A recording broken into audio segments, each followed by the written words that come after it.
नमस्कार, बहुत स्वागत है आपका। मैं हूं आपके साथ ऋतु ज्ञानवानी। भोपाल से बड़ी खबर है। पंचायत विभाग ने प्रदेश के कलेक्टरों को गाइडलाइन भेजी है। पंचायत विभाग ने प्रदेश के कलेक्टरों को गाइडलाइन भेजी और पंचायत चुनाव में ओबीसी आरक्षण की गाइडलाइन जारी की है। पंचायतों में 50% आरक्षण की सीमा में ओबीसी आरक्षण मिलेगा। ओबीसी वर्ग के लिए अधिकतम 35% आरक्षण रहेगा। तो ओबीसी वर्ग के लिए अधिकतम 35% अब आरक्षण रहेगा।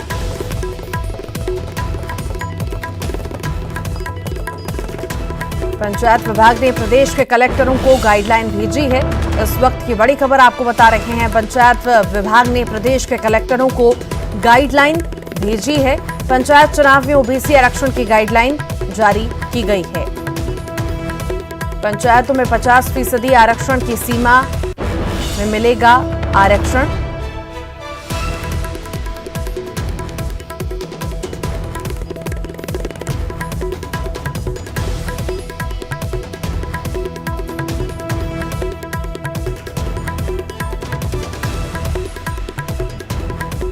ओबीसी वर्ग के लिए अधिकतम 35% आरक्षण रहेगा। इस वक्त की बड़ी खबर आपको बता रहे हैं। पंचायत चुनाव में ओबीसी आरक्षण की गाइडलाइन जारी की गई है।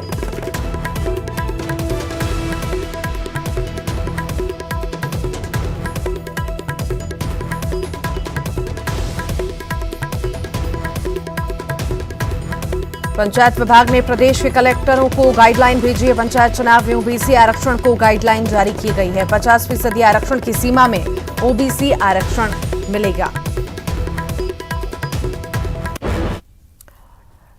पंचायत और निकाय चुनावों को लेकर तैयारियां तेज हो गई हैं। 15,000 से ज्यादा अफसरों और कर्मचारियों के अब ट्रांसफर होंगे। राज्य निर्वाचन आयोग ने सरकार को नोटिस जारी किया है। बीते 4 साल में 3 साल तक के एक स्थान पर जमे अफसरों और कर्मचारियों को हटाने के लिए नोटिस दिया गया है। चुनाव की अधिसूचना जारी होने से पहले ट्रांसफर के निर्देश भी दिए गए हैं।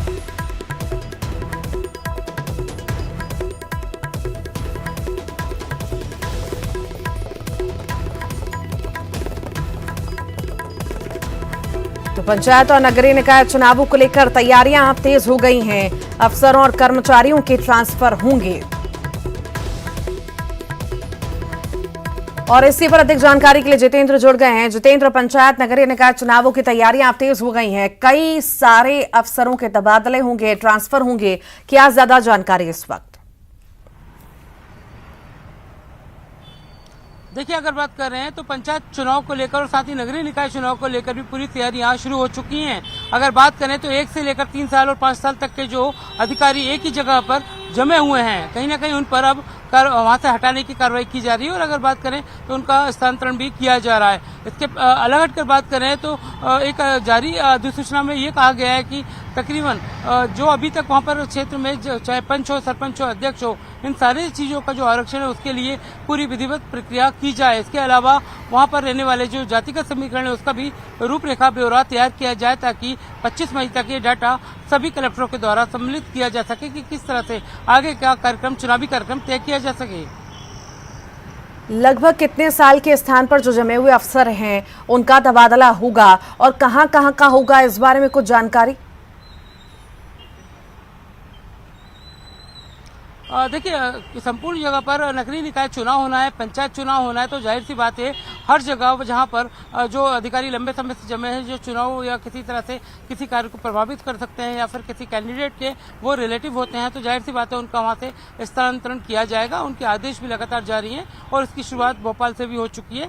तकरीबन पुलिस अधिकारियों के भी तकरीबन थोकबंद तबादले किए गए, पुलिस कर्मचारियों के तबादले किए गए, माफ कीजिएगा। तो इस तरह ये प्रोसेस अब शुरू हो चुकी है और आगे भी आपको देखने को मिलेगी।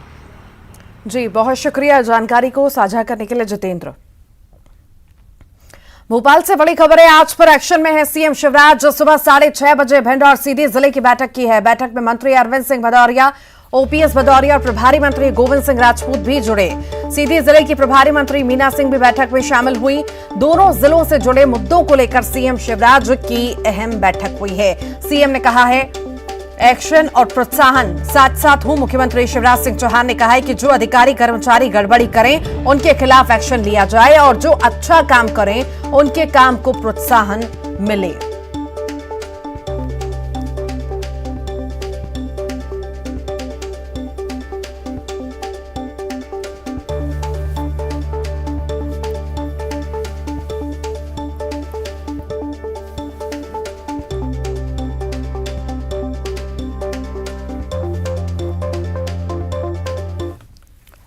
जयपुर में बीजेपी के राष्ट्रीय पदाधिकारियों की 2 दिनों की बैठक है। आज और कल पार्टी की 2 दिनों की यह बैठक है। बैठक को पीएम मोदी संबोधित करेंगे। बैठक में छत्तीसगढ़ से पूर्व सीएम रमन सिंह, प्रदेश बीजेपी अध्यक्ष विष्णु देव साय, संगठन मंत्री पवन साय शामिल हो रहे हैं। उनके साथ ही प्रदेश प्रभारी डी पुरंदेश्वरी भी शामिल हो रहे हैं। बैठक में छत्तीसगढ़ के मुद्दे पर भी फोकस रहने की संभावना है। पूर्व सीएम रमन सिंह से बात की हमारे सहयोगी अनूप गुप्ता ने। छत्तीसगढ़ के पूर्व मुख्यमंत्री रमन सिंह, सर ये जो बैठक है कितना महत्वपूर्ण? ये बैठक राष्ट्रीय पदाधिकारियों की बैठक ऐसे समय में जो भारतीय जनता पार्टी के लिए बहुत महत्वपूर्ण भी है और उपलब्धियों से भरा भी है। आने वाली 30 तारीख को, 30 मई को माननीय नरेंद्र मोदी जी के सरकार के 8 साल पूरे हो रहे हैं और 8 साल में जो परिवर्तन इस देश के सामाजिक, आर्थिक, राजनीतिक जीवन में हुआ है और आम व्यक्ति के जीवन में जो परिवर्तन हुआ है, इस पदाधिकारियों की बैठक में चर्चा का विषय इस विषय को रहेगा, हम इन उपलब्धियों को जन जन तक कैसे ले जाएं, उन व्यक्ति तक कैसे ले जाएं, उन हितग्राहियों तक कैसे ले जाएं और जो एक बड़ा परिवर्तन 190 करोड़ से ज़्यादा लोगों को वैक्सीन देने का काम, 80 करोड़ लोगों के लिए भोजन की व्यवस्था करना, 40 करोड़ से ज़्यादा जनधन खाते डालना, आयुष्मान भारत जैसे योजना में 50 करोड़ लोगों को कवर करने का एक महत्वाकांक्षी योजना, 2.4 करोड़ लोगों के लिए आवास की योजना, ऐसे महत्वपूर्ण योजनाओं का क्रियान्वयन और इसको चर्चा में, बातचीत में आएगा। हम आने वाले समय में इन योजनाओं को, इन उपलब्धियों को, कि दुनिया में ऐसा नेतृत्व मिला है, देश को ऐसा नेतृत्व मिला है जिन्होंने भारत का मान सम्मान, गौरव बढ़ाया है, ऐसे नरेंद्र मोदी जी के कार्यकाल की चर्चा भी होगी। और छत्तीसगढ़ से मैं आया हूँ, छत्तीसगढ़ के बारे में जो हमारी कार्य योजना है उस पर भी हम चर्चा करेंगे, बातचीत करेंगे। जो अभी हमारे यहाँ एक महत्वपूर्ण योजना चल रहा है, माननीय कुशाभाऊ ठाकरे विस्तारक योजना का, उस विस्तारक योजना में आखिरी व्यक्ति तक, आखिरी बूथ तक और हमारा शक्ति केंद्र विस्तारक की योजना में लोगों को ले जाने का काम कर रहे हैं। तो ये एक महत्वपूर्ण योजना है जो छत्तीसगढ़ में इन दिनों चल रहा है। सर क्या इस बैठक में जिन राज्यों में बीजेपी की सरकार नहीं है, जैसा कि छत्तीसगढ़ और राजस्थान में नहीं है, तो क्या इस पर भी योजना बनाई जाएगी, किस तरह से आगे बढ़ा जाए? निश्चित रूप से गतिविधियां हम कैसे तेज करेंगे, जहां जहां सरकारें नहीं हैं वहां और संगठन को और कैसे आगे बढ़ाएं। तो ये थे रमन सिंह। कैमरामैन अप्पू पाठक के साथ अनूप गुप्ता, न्यूज 18 नेटवर्क, जयपुर। जयपुर में चल रही बीजेपी की बैठक में शामिल हो रहे बीजेपी महासचिव कैलाश विजयवर्गीय ने न्यूज 18 से खास बातचीत में कहा कि लालू को उनके कर्मों की सजा मिल रही है। तो वहीं ज्ञानवापी मस्जिद के लंबित मामले पर कहा कि हम चाहते हैं कि जो भी हकीकत है वो जल्द सामने आए। हमारे साथ हैं बीजेपी के वरिष्ठ नेता कैलाश विजयवर्गीय जी। सर आज बीजेपी पदाधिकारियों की बैठक है, कितना अहमियत रखता है ये बैठक? नहीं, बहुत। देखिए ऐसा है कि भारतीय जनता पार्टी की जो विशेषता है वो है उसकी संगठन, उसका कैडर, हमारी आइडियोलॉजी, इन सब बातों पे इसी प्रकार की बैठकों में चर्चा होती है और कार्यकर्ता का कमिटमेंट और ज़्यादा बढ़ता है। सर लालू यादव के रिश्तेदारों के घर पे छापा पड़ रहा है, क्या कहेंगे?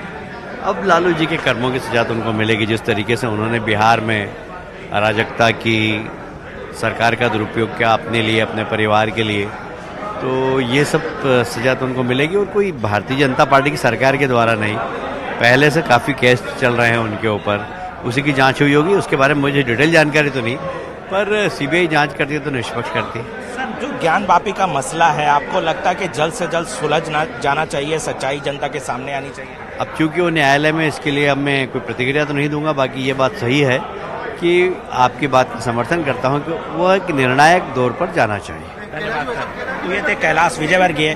कैमरामैन अप्पू पाठक के साथ अनूप गुप्ता, न्यूज 18 नेटवर्क, जयपुर। और जयपुर में बीजेपी का महामंथन शुरू होने जा रहा है। बीजेपी के पदाधिकारी पहुंचे हैं जयपुर और ये बैठक शुरू होने जा रही है। कुछ ही देर बाद पीएम मोदी भी वर्चुअली सभी से बात करेंगे और मंत्र देंगे। पार्टी किस तरीके से आम आदमी के लिए एक अच्छा उपकरण बन सके, और आपके द्वारा चलाए जा रहे कार्यक्रमों को लास्ट माइल डिलीवरी तक पहुंचाने में पार्टी कैसे योगदान कर सकती है, इसकी भी हम विस्तृत चर्चा करने वाले। हमें जहां संगठन का सवाल है, हम बूथ सशक्तिकरण की ओर बढ़े हैं। हमने सशक्त मंडल, सक्रिय बूथ, पन्ना प्रमुख तक पहुंचने का हमारा जो कार्य है उसको हम लोगों ने बल दिया है और उसी को आगे बढ़ाते हुए बूथ के सशक्तिकरण और जहां बूथ कमजोर है उसके लिए क्या हम आगे उपाय कर सकते हैं, उन सारी बारीकियों पर हम चर्चा करने वाले हैं। उसी तरीके से लोकसभा में हम कौन से लोकसभा के प्रवास को और आगे बढ़ाएं और किस तरीके से लोकसभा में हम मजबूती के साथ संगठन को खड़ा कर सकें, इस पर भी हम चर्चा करने वाले हैं। प्रशिक्षण हमारा लगातार पार्टी का कार्यक्रम है। उस प्रशिक्षण के कार्य को भी हमने जिला स्तर, मंडल स्तर तक पहुंचाया है। उसका भी हम विश्लेषण करने वाले हैं और उस कंटेंट को हम कैसे और कारगर कर सकते हैं, उस पर भी हम चर्चा करने वाले हैं। इसी तरीके से जहां तक कार्यक्रमात्मक विषयों का सवाल है, तो दो तरीके से हम चर्चा करने वाले हैं।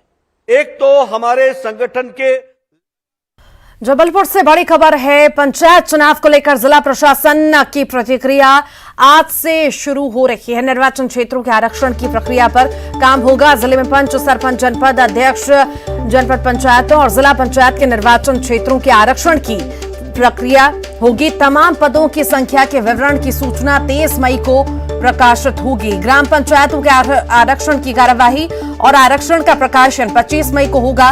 जबलपुर जिले में 527 सरपंच, 156 जनपद और 17 जिला सदस्यों का आरक्षण 25 मई को है।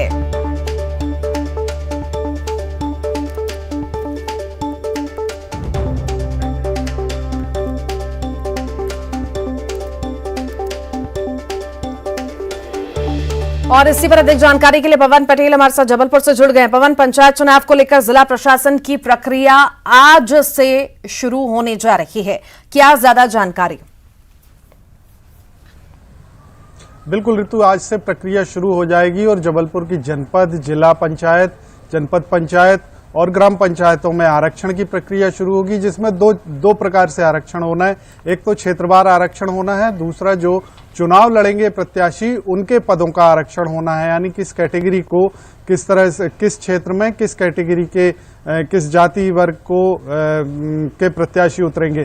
तो इस प्रक्रिया को लेकर कलेक्टर भी तत्काल जो है एक्शन में आ गए हैं। कल ही मुख्यमंत्री शिवराज सिंह चौहान और अधिकारियों की बैठक हुई थी, निर्वाचन आयोग की बैठक हुई थी और उस बैठक में पहले निर्णय लिया गया कि पंचायतों के चुनाव पहले कराए जाएं, क्योंकि बारिश के मौसम में ग्राम पंचायतों में चुनाव कराना थोड़ा चुनौती भरा हो सकता है। नगरीय निकाय के चुनाव बाद में कराए जाएंगे, यानी जुलाई तक कराए जाएंगे। और आज से जिस तरह से प्रक्रिया शुरू हो रही है, ये तय हो गया है कि आने वाले महीने यानी जून में संभवतः चुनाव करा लिए जाएं। तो उसके तहत जो तैयारी है, कलेक्टर ने भी आज तत्काल बैठक बुलाई है, सभी अधिकारियों के साथ, एसडीएम, तहसीलदार के साथ बैठक करके और निर्णय लिया जाएगा कि किस तरह से ये पूरी प्रक्रिया को आसानी से आगे बढ़ाना है। 23 तारीख तक जो है वो पदों के आरक्षण हो जाएंगे और क्षेत्र के आरक्षण हो जाएंगे और 25 तारीख को जिला पंचायत, जनपद पंचायत अध्यक्ष, उपाध्यक्ष और सरपंच के जो आरक्षण होना है उसकी प्रक्रिया को पूरा करके और नोटिफिकेशन जारी कर दिए जाएंगे। जी, बहुत शुक्रिया पवन जानकारी को साझा करने के लिए।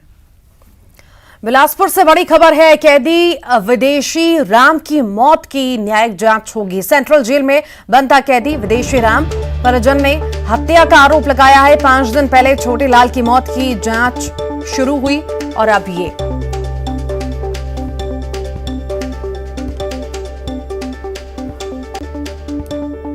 और इसी पर अधिक जानकारी के लिए विनोद कुशवाहा जुड़ गए। विनोद, कैदी की जेल में मौत हुई और अब उसकी जांच होने की बात कही जा रही है, क्या ज्यादा जानकारी?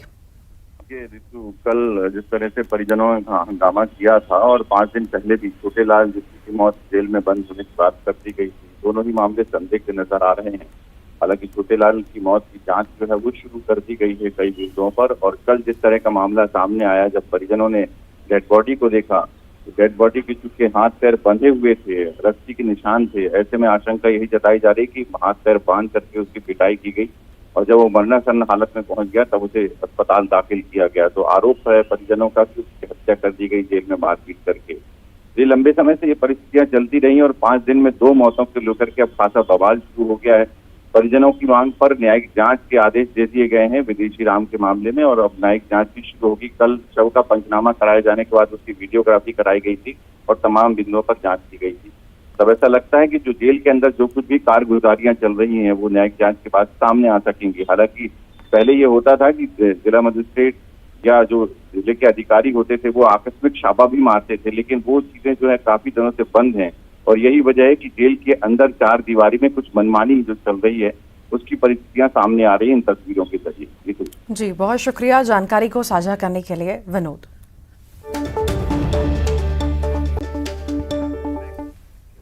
भोपाल से बड़ी खबर है, राजधानी में फिर से लव जिहाद का मामला सामने आया। धर्म छुपाकर महिला डॉक्टर को शादी का झांसा दिया और इस निहाल खान नाम बताया जा रहा है। एफआईआर दर्ज की गई है।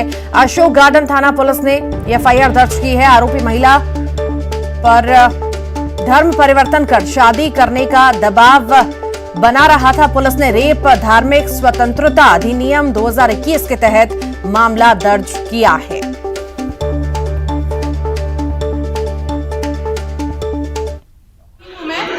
लेकिन जो मेरे पार्टनर है उन्होंने मेरे साथ प्यार का नाटक किया। मुझे बोला तुम मेरी बीवी हो, मैं तुम्हें अपनी पत्नी समझता हूँ, ये बोल बोल के मुझे साथ में रखा। उसके बाद में अब मुझे धर्म परिवर्तन के लिए दबाव डाल रहे हैं 2 महीने से, और बोलते हैं कि अगर तुम मुसलमान नहीं बनोगी तो मैं तुमको बीवी भी नहीं मानूंगा और ना ही तुमसे शादी करूंगा, क्योंकि मैं करूंगा तो सिर्फ निकाह करूंगा, वही मेरे लिए जायज है। मैं किसी कोर्ट को नहीं मानता और ना ही मैं किसी कोर्ट से की हुई शादी को मानूंगा।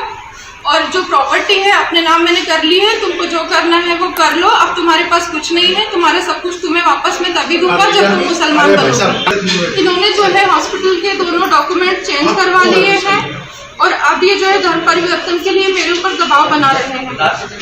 और जब इन्होंने किए हैं सारे डॉक्यूमेंट्स में, सारे अकाउंट्स में भी इन्होंने सिंगल नाम चढ़ाया हुआ है। सारे आज तक के 2019 से हॉस्पिटल जो है स्टेब्लिश हुआ था, सारे पैसे इन्होंने हड़पे हैं और सारा काला धन जो है इन्होंने अपने घर भेजा हुआ है।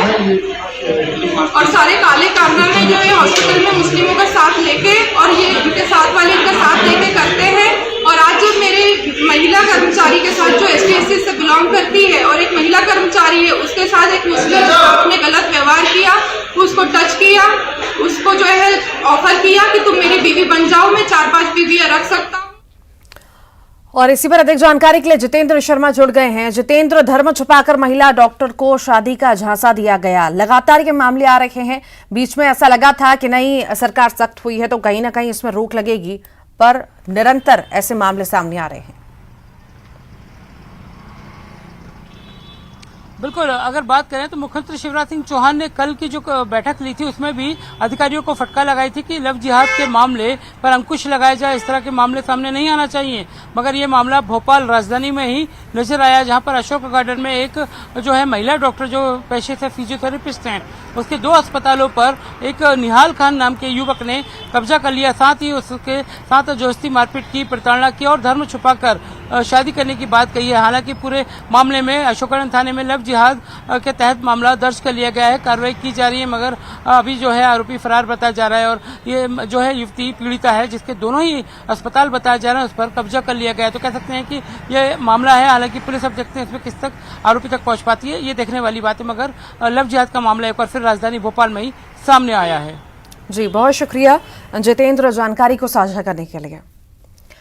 सिंगरौली के डगा में पटवारी श्याम चरण दुबे के ठिकाने पर रीवा से आई ईओडब्ल्यू की टीम ने रेड किया। ईओडब्ल्यू की टीम ने पटवारी के घर से कार्रवाई के दौरान 1 करोड़ से ज्यादा की कीमत की जमीन के कागजात और कई बेनामी संपत्तियों की जानकारी मिली। पटवारी पर आय से अधिक संपत्ति की शिकायत मिली थी, जिसके बाद ये कार्रवाई की गई है।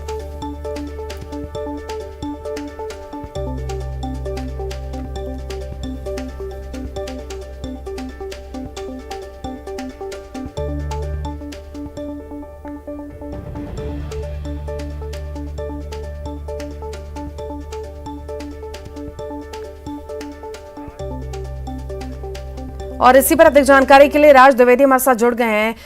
राज, यहाँ पर कई सारी चीजें सामने आई हैं, बंटवारी पर कई सारे आरोप लग रहे हैं, 2 करोड़ की संपत्ति के आरोप हैं। क्या ज्यादा जानकारी इस छापेमारी में निकल के आई है? देखिए रितु, अभी तक जो ईओडब्ल्यू की तरफ से जो अधिकारी हैं जिन्होंने अभी प्राथमिक रूप से बताया है, उसके अनुसार लगभग जो इनका मकान और जो ये जमीन है जहां पे ये पटवारी अभी रह रहे थे, जहां पे ये कार्रवाई चल रही है, उसी की कुल मिलाकर के जो कीमत लगभग बताई जा रही है 2 करोड़ के आसपास की बताई जा रही है। क्योंकि ये बैढ़न शहर का सबसे पॉश इलाका है और यहाँ पे जमीन के रेट काफी हाई हैं और ये 2 मंजिला इनका एक आलीशान मकान है। तो ये लगभग 2 करोड़ रुपए की संपत्ति का प्राथमिक रूप से खुलासा हुआ है। अभी हालांकि इनके घर की तलाशी जारी है और इनमें अभी कैश का कितना मिला है ये अभी हालांकि ईओडब्ल्यू की टीम ने नहीं बताया है, लेकिन कैश मिलने की भी बात आ रही है। काफी सारा कैश भी इनके घर में मिला है, कुछ ज्वेलरी वगैरह भी मिली है।